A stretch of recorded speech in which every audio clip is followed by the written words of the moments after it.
I still remember the day of that sleepover like it was yesterday, even though it's been years.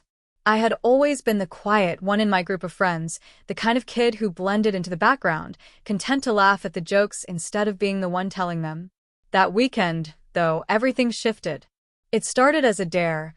Innocent, silly, the kind of thing we all promised wouldn't go too far, but there was something in the way my friends looked at me, with that mix of challenge and excitement, that made it feel like stepping onto a stage I didn't know I wanted to be on. We were sprawled across my friend Mia's bedroom floor, surrounded by sleeping bags and half-eaten snacks, the dim glow of fairy lights making the room feel almost magical. Someone, probably Jake, brought up a game of truth or dare, and it was all fun and teasing until Mia's eyes lit up with that dangerous glimmer. "I dare you to dress up," she said, not even finishing the sentence because everyone already knew what she meant. My stomach dropped. Dress up? Me? In front of all of them? The thought should have been mortifying, but for some reason, my heart was racing, and not with fear exactly. It was curiosity, tinged with an unfamiliar thrill. They didn't push at first, just let the idea hang in the air, watching my reaction. My hands started to shake a little, not from nerves, but from this strange anticipation I couldn't name. "Just borrow some of Mia's stuff," someone joked, her old dresses and heels from last Halloween.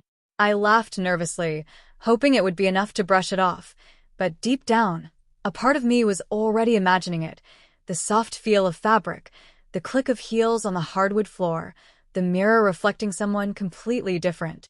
And then it happened. The dares piled on, each one smaller than the last, until I was finally nudged, almost pushed, toward Mia's closet. She opened it with a flourish like she was revealing a treasure chest, and I froze. Inside were dresses of every color, shoes in all sizes, and makeup neatly arranged on the shelf above. I could hear my own heartbeat in my ears. I should have laughed it off, grabbed the first thing I could find, and turned it into a joke. But instead, my fingers brushed against a soft pink dress, the fabric cool under my skin, and something inside me whispered, almost too quietly to notice. Yes. Mia noticed, of course. She leaned over and whispered, "Go on. Try it. You'll see." And that was all it took. I slipped behind the slightly cracked door, holding the dress to myself like it was a fragile secret, and felt a shiver of excitement I didn't fully understand. The transformation began quietly, almost painfully slow at first. I tugged the dress over my head, feeling it cling and flow around me in ways that were simultaneously foreign and natural.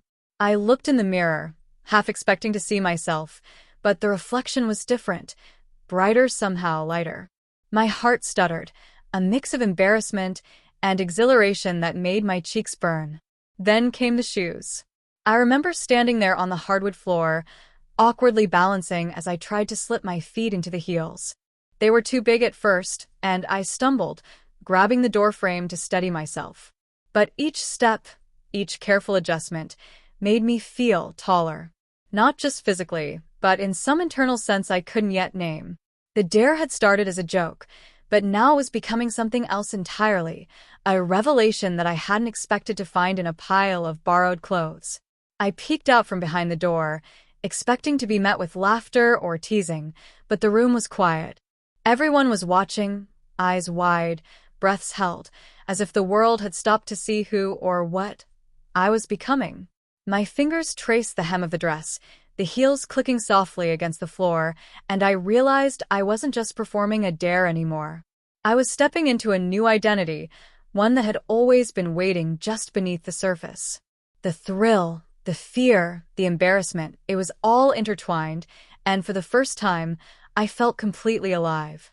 When I stepped fully into the room, the laughter that had been hovering in the air didn't come. Instead, there was a silence, thick and charged, as if everyone was holding their breath to see what would happen next. I wobbled slightly in the heels, arms out for balance, feeling a strange mixture of vulnerability and empowerment. Mia stepped forward, her grin encouraging, but her eyes held something more, like she could see I was stepping into a side of myself I didn't yet fully understand.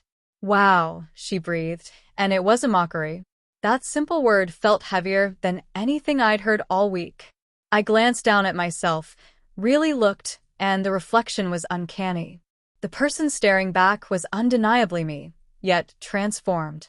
The dress hugged in the right places, flowing softly over my body in a way I didn't think possible. My hair, which I had never paid much attention to, framed my face perfectly after Mia had coaxed it into gentle curls. And those heels, they weren't just shoes. They were a declaration, a statement that I was stepping into something entirely new. Jake, who had been teasing me all night, stepped forward with a grin that I initially thought would cut me down, but instead he said, "You actually look good." It was awkward, hesitant, but it hit differently than any teasing. Suddenly, I realized that part of me had been waiting for this, yearning for validation I didn't even know I wanted. My friends weren't laughing at me. They were seeing me, really seeing me, in a way that felt terrifying and exhilarating all at once. Then the dare escalated. "Walk across the room," Mia said, her voice almost soft now, as if she were guiding me through a threshold I didn't realize I was crossing. My heart pounded, legs trembling slightly, but I took the first step. Click, click, click. Each step echoed in the quiet room, each movement teaching me something I had never known about balance, posture, and presence. With every hesitant step, the embarrassment began to melt away, replaced by a strange confidence that made my chest swell. I stopped midway, afraid I was overstepping some invisible line, but the applause, or whatever it was faint but genuine. "You're killing it," someone whispered. My stomach fluttered. I realized then that the dare wasn't a joke anymore. It was a mirror, reflecting back a version of myself I hadn't dared to acknowledge. The thrill mingled with fear, a cocktail of emotion that made my hands tremble, but I couldn't stop smiling. And that's when Mia handed me the makeup. I froze. I had never even tried lipstick before, let alone foundation or blush. But there was a kindness in her eyes as she guided me, whispering instructions like she was unveiling a secret art. "Just a little here, a little there," she said. "Trust yourself." The brush in my hand felt foreign at first, but as I applied the colors, blending and shaping, I could feel the transformation reaching beyond the fabric, beyond the heels. It was becoming internal, altering how I saw myself, how I felt in my own skin. By the time I looked up into the mirror again, I barely recognized the person staring back. Not in a scary, alien way, but in a way that made me stop and breathe. Here was someone confident, someone bold, someone alive. The dare, the sleepover, the teasing, it had all led to this moment of revelation. My cheeks burned, not from embarrassment now, but from the sheer intensity of discovering a side of myself I hadn't known existed. That night stretched on, filled with laughter, teasing, and more dares, but nothing else mattered as much as that first look in the mirror. I had crossed a line, yes, but in doing so, I discovered something bigger. An identity that felt as real as the clothes I wore and as delicate as the heels that clicked beneath my feet. The hours slipped by almost unnoticed after that first reveal. We played games, told stories, and the room buzzed with energy, but my mind kept returning to the reflection in the mirror, the person I had become. Every laugh, every whispered comment from my friends seemed to solidify the transformation, and yet, at the same time, a tiny voice in the back of my mind whispered, "Who are you now? Is this really you or just a costume?" I tried to ignore it at first, convincing myself it was just the thrill of the dare. But then Mia, ever perceptive, nudged me gently while everyone else was distracted by a game of charades. "You don't have to hide it," she said softly, like a secret being passed from one conspirator to another. Her words hit me harder than I expected. She didn't mean the clothes or the heels or even the makeup, she meant me. The real me, standing there unsure, fragile, but undeniably alive. And that was when I started experimenting.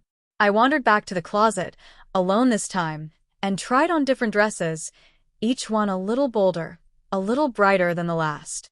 With every change, I felt something shift, not just in my appearance, but in my posture, in my voice, in the way I held my gaze.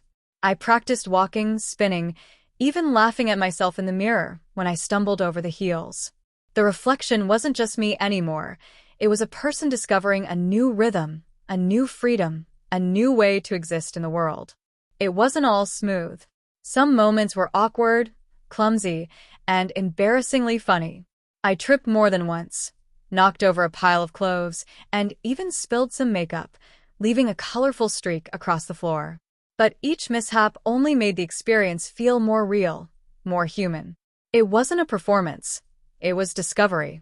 And with every step, every turn in front of the mirror, the dare transformed from a silly sleepover challenge into something far bigger, a journey toward understanding who I was and who I could become.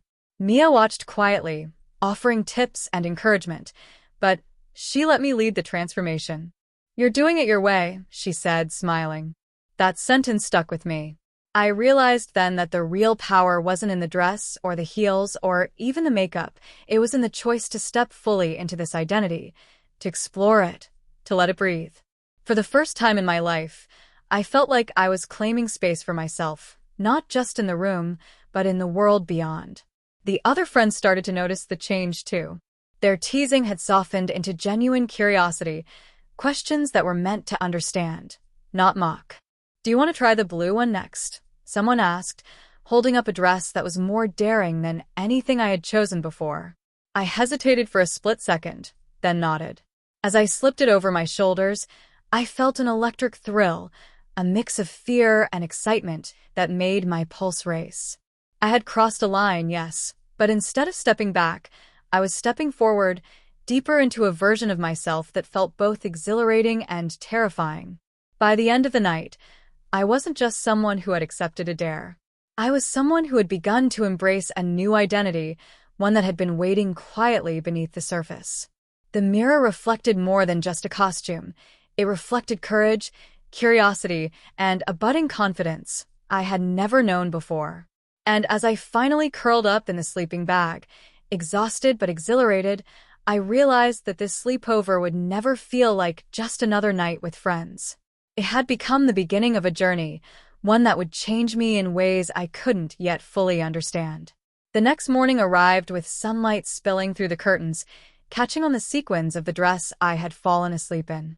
I blinked awake, disoriented for a moment, half expecting it all to be a dream. But then I felt the fabric against my skin and the faint soreness in my feet from the heels, and I knew it was real.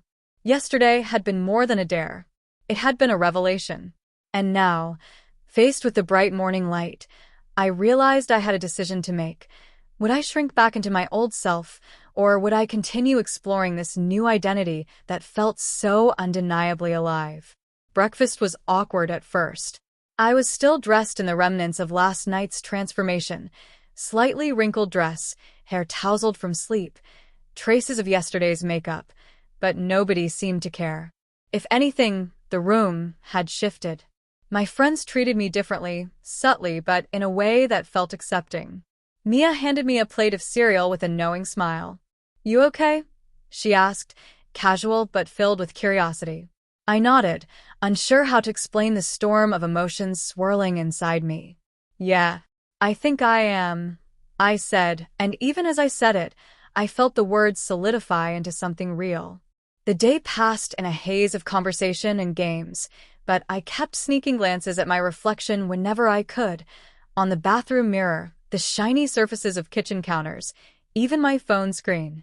Each time, the reflection seemed more confident, more complete. It wasn't just the clothes or the makeup, it was the way I carried myself, the way I held my head. High despite the awkwardness, the way I could see curiosity and admiration in my friends' eyes instead of judgment. For the first time, I understood that transformation was more than physical, it was mental, emotional, even spiritual. Then came the unexpected twist. My older brother, who wasn't supposed to know about the sleepover, walked in. My stomach dropped. I had never been so aware of my body, my appearance, every detail amplified by the heels, the dress, the faint shimmer of blush on my cheeks. I froze, imagining the teasing or judgment that might follow. But instead, he paused, tilted his head, and said something that surprised me. "You look happy." That was it. No laughter, no ridicule, just a simple observation that hit me like a wave. I hadn't expected acceptance, especially not from him. That single sentence made the vulnerability I had felt moments ago transform into something else. Validation. Not the shallow kind, but the deep, quiet kind that comes from being seen, truly seen, for who you are. The day rolled on, and I started experimenting even more. I tried on another dress, a bold shade of blue that made my pulse quicken. I paired it with a different pair of heels, learning the delicate dance of balance and posture all over again. Every step felt like a declaration, a statement that I wasn't hiding anymore. I could feel the energy shift inside me, the nervous tension melting into something fierce and undeniable. I was becoming someone new, someone I wanted to meet fully, not just in fragments behind closed doors or hidden from the world. By the time evening came, the sleepover had taken on a life of its own. I was no longer the kid who had laughed nervously at a silly dare. I was the one leading small styling experiments, showing my friends how to walk confidently in heels, how to layer makeup in subtle ways, how to embrace the thrill of transformation. What had begun as a challenge, a joke, a fleeting dare, had blossomed into something deeply personal, the birth of an identity I could no longer deny. And as we all collapsed into the sleeping bags that night, laughter fading into whispered conversations, I knew with a certainty I couldn't ignore that nothing would ever be the same again. The days after that sleepover were strange, disorienting, and exhilarating all at once. I returned home with the clothes packed carefully in my bag, my heels tucked away, and a mind buzzing with possibilities I hadn't dared imagine before. Alone in my room, I took a deep breath and pulled out the blue dress I had worn the night before. Holding it in my hands, I felt a strange reverence. It wasn't just fabric, it was a symbol, a bridge into a side of myself I had only just begun to explore. I slipped into the dress, feeling the familiar cool fabric glide over my skin. The heels followed, their height a reminder of the courage it had taken to step into them at the sleepover. When I looked in the mirror, I barely recognized the reflection. This was not a costume for a dare. This was me, fully embodied in a way I hadn't allowed myself to be before. I smiled, shy at first, then broader as I noticed the subtle posture changes, the confidence that radiated just from standing there. But it wasn't easy. Each time I wore the clothes at home, I had to fight against old doubts, old fears, the tiny voice that whispered, "You can't do this. This isn't you." And yet, I couldn't deny the exhilaration, the freedom, the joy. Every step in the heels, every swirl in front of the mirror, felt like reclaiming something I didn't know I had lost. I began to experiment further, trying different hairstyles, learning to apply makeup in new ways, discovering what made me feel most like myself. The process became a ritual, a private exploration that strengthened not only my confidence, but also my understanding of who I was becoming. School brought new challenges. Wearing the clothes outside the safe confines of my bedroom was terrifying. What if someone noticed? What if they laughed or stared? But with each day, I tried small things, a colorful scarf, subtle makeup, a gentle sway in my walk, and I learned to carry myself with a quiet dignity that made the outside world feel less threatening. The memory of that first dare and the exhilaration of the sleepover became a source of courage. I realized that transformation wasn't only about appearance. It was about attitude, presence, and claiming space in a world that often told me to shrink. Mia and the others remained my anchor. We met secretly, shared new clothes, exchanged tips, laughed at our missteps, and celebrated our small victories. Their support gave me confidence, but it was the reflection in the mirror, the quiet affirmation in the solitude of my room, that solidified my identity. Slowly, the boundary between me and the person in the dresses blurred, until it no longer mattered where I was or who was watching. I was becoming whole. One afternoon, I caught myself walking down the street, heels clicking on the pavement, a dress fluttering lightly in the breeze, and I realized that the rush I had felt during that sleepover hadn't faded. It had evolved. It wasn't just thrill anymore. It was a steady current of self-assurance. People glanced at me, some with curiosity, some indifferent, and for the first time, I didn't feel exposed. I felt seen. I felt right. And in that moment, I understood that the dare hadn't just been about dressing up. It had been about awakening a part of myself that had been quietly waiting for permission to exist. By the end of that week, I began thinking about the future in a different way. The sleepover, the dare, the mirror, it had all unlocked something fundamental. I didn't know exactly where this journey would take me or how far I would go, but I knew one thing for certain. The person I had discovered in the soft fabric of dresses and the precarious height of heels was real. And for the first time, I wanted the world to know them too. The weeks that followed were a delicate balancing act. At school, I walked the line between the person everyone expected me to be and the version of myself I had discovered at that sleepover. I didn't wear dresses to class, at least, not yet, but I found small ways to express myself. A carefully chosen scarf, a subtle brush of color on my lips, the way I carried my shoulders. Each small act was a quiet rebellion, a private affirmation that I didn't have to shrink into the mold I had been handed. At home, however, I became bolder. My room transformed into a sanctuary, a private world where I could experiment without fear. I tried styles I never would have dared before, combining textures, colors, and accessories in ways that made me feel alive. I would spend hours in front of the mirror, perfecting my walk in heels, learning the subtle art of posture, practicing how to tilt my head just so. It was exhausting, yes, but it was also intoxicating. Each day brought new discoveries, new ways to inhabit my body, new layers of confidence I didn't know I possessed.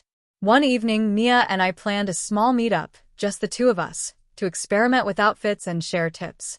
I arrived early, feeling a mixture of excitement and nerves that reminded me of that very first dare. When she opened the door, her grin was contagious. "Ready for round two?" she asked, holding a new set of dresses and shoes like treasures waiting to be uncovered. I laughed, the sound light and unguarded, and nodded. That day, we played with styles I had never imagined wearing in public, pushing boundaries gently, testing the limits of my comfort zone, and discovering joy in every careful adjustment of fabric or shoe. It wasn't always smooth. I stumbled in heels more than once, smeared makeup accidentally, and occasionally felt the old pangs of self-doubt creeping in. But each setback was different from before. Instead of retreating, I would laugh at myself, shrug, and try again. Each mistake became a small victory, a lesson that transformation wasn't about perfection. It was about courage, persistence, and the willingness to keep stepping forward, even when unsure. The real turning point came unexpectedly. I had been invited to a weekend hangout with Mia and the group at a small cafe downtown. It wasn't meant to be a big deal, but as I got dressed that morning, I realized I wanted to wear a dress outside my room for the first time.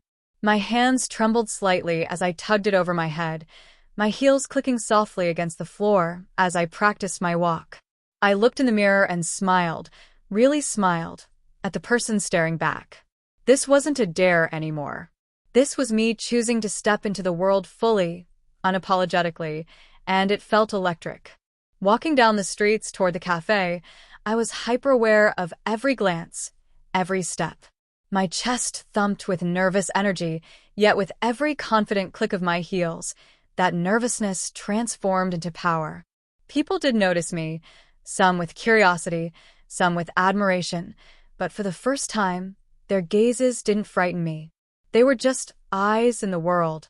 I was the one in control, the one defining how I moved, how I presented myself, how I existed. By the time I reached the cafe and joined Mia, I realized that the sleepover dare hadn't just been a one-night thrill. It had planted the seeds of a transformation that was only growing stronger with every day, every choice, every brave step into the unknown.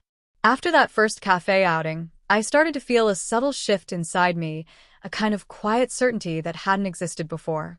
I realized that crossdressing was no longer a private experiment, no longer a secret confined to the walls of my bedroom.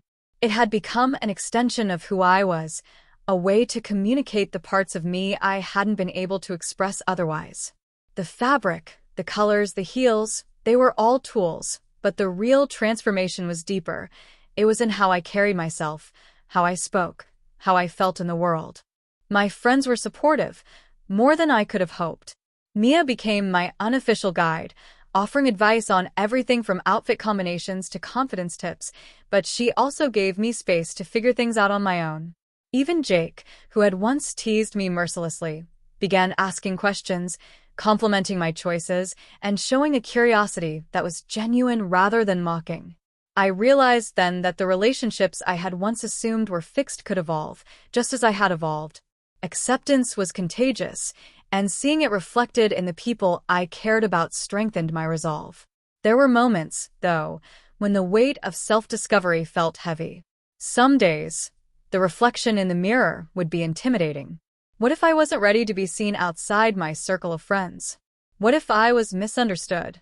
These fears came in waves, sometimes crashing over me suddenly, leaving me unsure whether I wanted to continue. But each time, I reminded myself of the sleepover, the first daring step, the exhilaration of trying on that pink dress, the way the reflection in the mirror had looked back at me with something I couldn't yet name. That memory became my anchor, a reminder that transformation required courage, and courage required persistence. I started keeping a small journal, documenting each outfit, each experiment, each emotional shift. Writing it down gave me clarity, allowed me to track the evolution of not just my appearance but my identity. I noticed patterns, certain colors that made me feel strong, styles that reflected joy, even small postural changes that subtly altered how confident I felt. It was fascinating and humbling to see myself unfold page by page, realization by realization. This journey wasn't about impressing anyone. It was about discovering, acknowledging, and honoring who I truly was. The real test came when I was invited to a birthday party outside our usual circle of friends. I debated endlessly whether to wear a dress, to step fully into this identity where people might stare or question. My heart raced at the thought, but I remembered the thrill of the sleepover, the way it had changed me, the way my reflection had smiled back with pride. I made the choice to go fully dressed, heels, makeup, and all, embracing every aspect of the self I had cultivated in the weeks since that first night. When I arrived, the reactions were a mixture of surprise, curiosity, and quiet admiration. There were glances, yes, but instead of shrinking, I held myself tall, moving confidently, smiling genuinely. And in that moment, I realized something profound. The transformation was complete not because of the clothes or makeup, but because I had claimed my identity for myself. The sleepover dare had been the spark, the first step, but this living, breathing confidence was the fire it had ignited. That night, lying in bed after the birthday party, I couldn't stop replaying the past few weeks in my mind. The dare that had started as a joke at Mia's sleepover had grown into something far greater than I could have imagined. It hadn't just changed the way I dressed, it had changed the way I saw myself, the way I moved through the world, the way I understood what it meant to be fully, unapologetically me. The reflection in the mirror was no longer a curiosity or a disguise. It was the person I had always been, waiting for a chance to step into the light. The sleepover itself felt almost dreamlike in hindsight. I remembered the thrill of slipping into the pink dress for the first time, the click of the heels on the floor, the quiet encouragement from Mia, the stunned silence of my friends when I finally appeared. I remembered how terrifying it had felt and how exhilarating the freedom of stepping into a new identity was. That night had been a turning point, a threshold that once crossed, there was no going back. And I didn't want to go back. Over the next months, I continued experimenting, refining, exploring. I learned how to mix confidence with comfort, how to navigate the outside world without fear, how to accept myself fully. Every small victory, every compliment, every glance of genuine curiosity from someone in public reinforced what I had discovered. This identity wasn't just for play, it wasn't just a dare, it was real, it was me, and it deserved to exist in every part of my life. I also discovered something unexpected, the joy of sharing the journey. I confided in friends outside of the original circle, tentatively at first, then with growing courage. Some were surprised, some curious, some supportive in ways that made my heart swell with gratitude. It wasn't about approval. It was about honesty, about living a life that reflected who I truly was rather than who I had been expected to be. The sleepover dare had shown me the path, but each step I took afterward was entirely my own. Looking back now, I realized that the dare was never really about a dress or a pair of heels. It was about choice, risk, and transformation. It was about daring to step beyond fear and expectation, about discovering a side of myself that had been waiting patiently to emerge. And most importantly, it taught me that identity isn't static. It's fluid, evolving, and sometimes revealed in moments of courage, in whispers of curiosity, in the soft reflection of a mirror that finally feels like home. As I drifted off to sleep that night, heels tucked away, dress neatly hung, I felt a quiet satisfaction, a sense of completeness. I had crossed a threshold I hadn't even known existed, and in doing so, I had discovered the profound joy of being seen, truly seen, by myself and by the world. The sleepover dare had ended in dresses, heels, and laughter, but it had begun something far greater, the lifelong adventure of becoming myself, fully, boldly, and unapologetically. And in that realization, I finally understood. The dare had never ended. It had just begun.